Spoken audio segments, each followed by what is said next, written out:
Television City in Hollywood. It's time to press your luck. Ah, press your luck. For a brief period in the 80s, it was the highest paying game show on the air and also the one with the highest risk. Press Your Luck was created by TV producers Bill Carruthers and Bill Mitchell and was, in fact, an updated reworking of one of Carruthers' earlier game shows, Second Chance, which aired in 1977. While Second Chance took its name from the fact that, while answering the trivia questions posed during the show, a contestant who answered wrong would be given the opportunity to guess the correct answer from 3 possible choices, Press Your Luck made the upgrade to put the focus on the most exciting part of the game, the big board.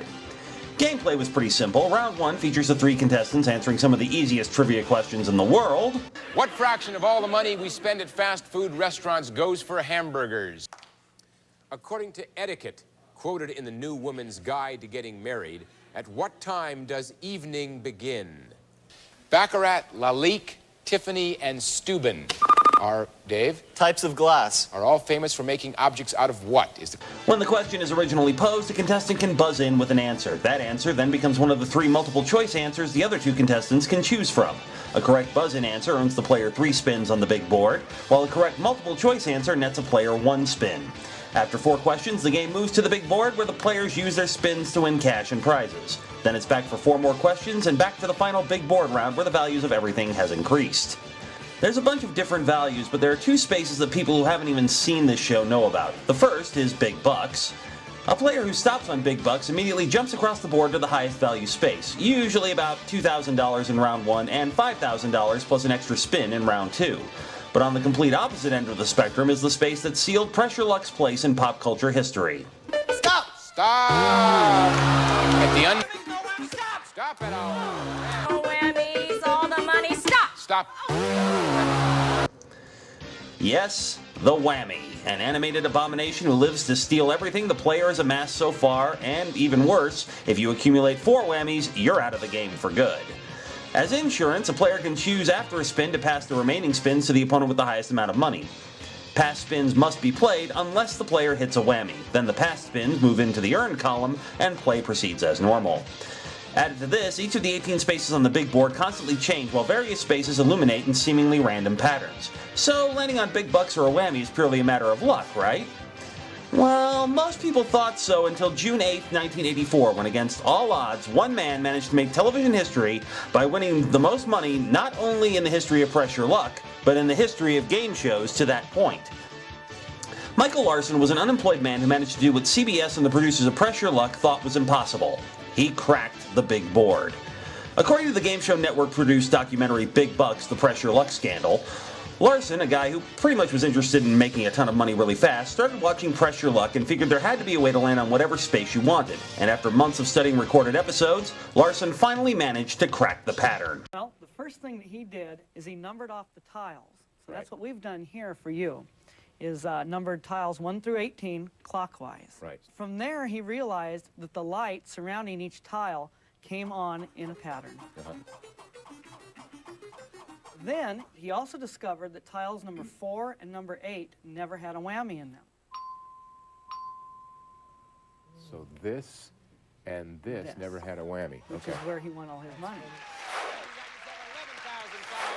So as long as he could land on either of those squares, he didn't know what he necessarily was going to win, but he knew that he would not hit a whammy. So how did he do it? What he did is he knew when the 4 was going to come up. Stop! 3,000 and a spin! And he counted a few numbers before that. So watch for number 2 to light up. Okay. When number 2 comes on, There. we go 2, 12, 1, 9, 4. 2, 12, 2, 1, 12, 1, 9, 4. 2, 12, 1, 9, 4. So if you ignore the prizes completely and just focus on where the lights land. This is what we call the show Press Your Luck. Stop! 3,000! Stop! 4,000! You can hear a pin drop. 5,000! Larson managed to get on the show and, after initially hitting a whammy in his first big board round, proceeded to dominate the second big board, consistently hitting either his target squares of 4 or 8, racking up money and spins like crazy. Larson kept his streak up for an astonishing 45 spins. As a result, the game he was on had to be split up into 2 parts for broadcast. More on that in a minute. After cracking $100,000, Larson finally passed his remaining spins, but he was nearly foiled at the last minute when his opponent hit a whammy, earned a little bit of cash, and passed those spins right back to him, hoping he would hit a whammy and lose everything. Despite his exhaustion to this point, Larson managed to finish out his spins with a grand total of $110,237, the most money ever won on a daytime game show. And yes, that includes today, adjusting for inflation. Needless to say, the executives at CBS kind of lost their minds. Meetings ensued where the terms of eligibility were poured over, but ultimately was determined that even though he had figured out how to beat the board, Larson had not actually broken any of the rules of the game and was entitled to his winnings. And fortunately for CBS, the rules stated that any contestant who won $25,000 or more was not permitted to return for any further shows. And so, Larson returned to Ohio with his winnings. However, things did not end well for him. To start off with, he got in trouble with the government for being involved in several shady business dealings. And after withdrawing all of his winnings from the bank in $1 bills in an effort to win a radio contest involving matching the serial numbers on said bill, over $40,000 was stolen from his house, which led to his common-law wife leaving him after he accused her of being behind the theft. And ultimately, he died of throat cancer in 1999. Worse yet, the episodes he appeared on were aired exactly once and then never aired again until the aforementioned documentary was broadcast. As far as Press Your Luck itself, the show ran until September of 1986, where it was canceled with no announcement. Reruns ran here and there for a while, but in 2002, the Game Show Network aired Whammy, the all-new Press Your Luck, which ran until 2003, with reruns still airing periodically. Fast-paced, amusingly animated, and tons of fun to watch, Press Your Luck remains one of the most memorable game shows of the 80s, and will probably remain one of the great TV classics of all time.